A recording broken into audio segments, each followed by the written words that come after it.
Kyiv से पहले अब यूरोप को तबाह करने जा रहे हैं। पुतिन के लिए जर्मनी पहला टारगेट बन गया है। जर्मनी ने ज़ेलेंस्की के लिए जो किया वो पुतिन को बर्दाश्त नहीं हो रहा है।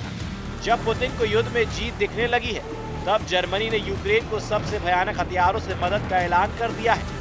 नेटो फोर्स ने भी रूस को लंबी दूरी तक मार करने वाली मिसाइलों से दहलाने का प्लान बना लिया है।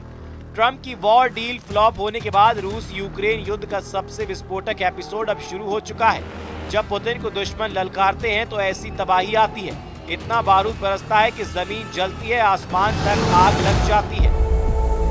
टोमाहॉक मिसाइल के नाम से पुतिन को डराने की कोशिश की। बदले में पुतिन ने यूक्रेन के 5 शहरों में बारूदी सुनामी ला दी है। खार्किव, सूमी और डोनेस्टक में रूस ने सबसे भयानक हमला किया। रूस के जंगी जेट आसमान से मिसाइल की बौछार कर रहे हैं तो टैंक यूक्रेन सेना को जमीन पर रौंद रहे हैं। पुतिन आर्मी ने यूक्रेन के बख्तरबंद गाड़ियों, एयर डिफेंस सिस्टम, इलेक्ट्रॉनिक युद्ध बेस स्टेशनों और गोला बारूद डिपो को बमबारी कर धुआं कर डाला है। भीषण लड़ाई के नए एपिसोड में यूक्रेन आर्मी ने भी जोरदार पलटवार शुरू किया है। यूक्रेन की आर्म्ड फोर्सेस के जनरल स्टाफ ने दावा किया है कि रूस के ड्रोन कंट्रोल पॉइंट और एयर डिफेंस सिस्टम के बेस पर भयानक हमला कर भारी नुकसान पहुंचाया गया है।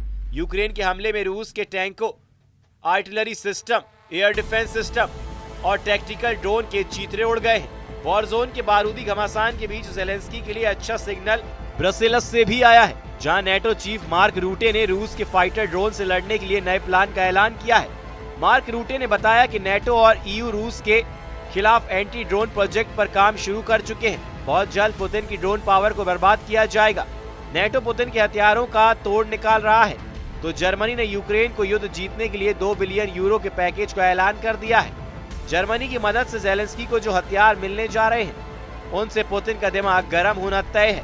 जर्मनी ने 2 बिलियन यूरो खर्च कर यूक्रेन को air defence system, patriot interceptor, radar system और प्रिसीजन गाइडेड आर्टिलरी रॉकेट और गोला बारूद देने का ऐलान किया है। उधर जर्मनी के रक्षा मंत्री बोरिस पिस्टोरियस का कहना है कि हम यूक्रेन के लिए अपना समर्थन जारी रखेंगे और उसका विस्तार करेंगे। नए अनुबंधों के साथ जर्मनी 2 बिलियन यूरो से अधिक की अतिरिक्त सहायता प्रदान करेगा। इसमें कुल 500 मिलियन अमेरिकी डॉलर का पैकेज शामिल होगा। ये पैकेज यूक्रेन की कई जरूरी आवश्यकताओं को पूरा करने के लिए है। ये air defence system, patriot interceptor, radar system और गाइडेड आर्टिलरी रॉकेट और गोला बारूद मुहैया करना है।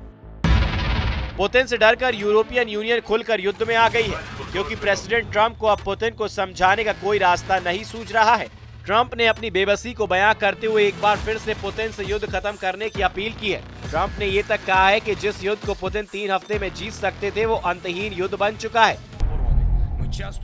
अमेरिकी राष्ट्रपति ट्रंप का दावा है कि हम राष्ट्रपति पुतिन से बस यही चाहते हैं कि इस जंग को रोके, यूक्रेनियों को मारना बंद करे और रूसियों को मारना बंद करे, क्योंकि ये बहुत सारे रूसियों को मार रहा है। फिर ये कि जंग से उनकी छवि अच्छी नहीं दिखाई देती है। ये एक युद्ध है जिसे उसे 1 सप्ताह में जीत लेना चाहिए था और अब वह 4थे वर्ष में जा रहा है।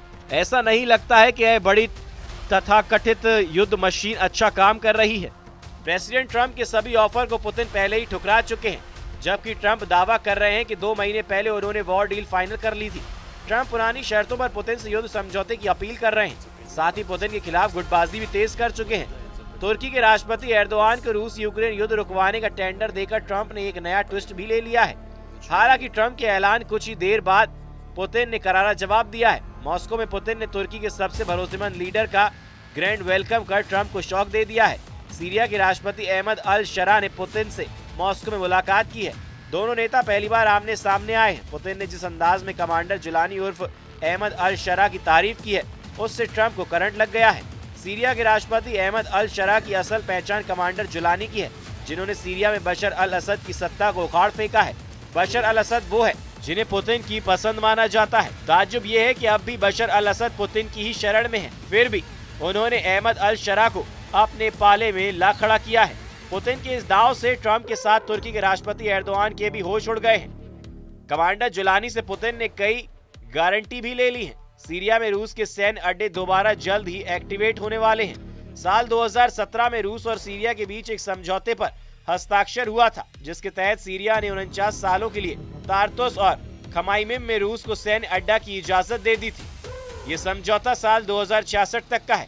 हालांकि बशर अल असद के तख्तापलट के बाद रूस के सैन्य अड्डे पर तैनात ज्यादातर हथियारों को हटा लिया गया है, लेकिन अब पुतिन अपने दोनों नेवल और एयर बेस को फिर से एक्टिव करने के लिए अहमद अल शरा को मना कर रहे हैं। जिस तरह यूरो फ्रंट पर ट्रंप युद्ध की तैयारियां कर रहे हैं, पुतिन के खिलाफ मोर्चा खड़ा कर रहे हैं, उसका जवाब पुतिन अब मध्य एशियाई और अफ्रीका में देने जा रहे हैं। खासकर तुर्की को लेकर पुतिन को कई डाउट्स हैं। तुर्की ने सीरिया सिविल वॉर के समय रूस के जंगी जेट तक को मार गिराया था। 10 साल पहले तुर्की से मिले उस धोखे को पुतिन कभी भुला नहीं सकते हैं। पुतिन नेटो सदस्य तुर्की पर रत्ती भर भरोसे के लिए तैयार नहीं है, जबकि उसी तुर्की के राष्ट्रपति को ट्रंप ने वॉर टेंडर देकर युद्ध खत्म करवाने का मिशन सौंपा है। हालांकि अहमद अल शरा का पत्ता चलकर पुतिन ने ट्रंप की तुर्की चाल को काट दिया है, लेकिन नेटो और यूरोपीय यूनियन के खिलाफ पुतिन एटमी हमले की धमकी से काम चला रहे हैं। यूक्रेन को लॉन्ग रेंज मिसाइलों से मदद पहुंचाने वालों को एक बार फिर से रूस ने परमाणु हमले की चेतावनी दी है। नेटो फोर्सेस के न्यूक्लियर डेटरेंस अभ्यास ने भी रूस को एटमी युद्ध की वजह दे रखी है। अगर एटमी युद्ध की नौबत आई तो पुतिन कई देशों को राख में मिला सकते हैं, क्योंकि रूस दुनिया में सबसे ज्यादा और विनाशकारी परमाणु बम रखता है।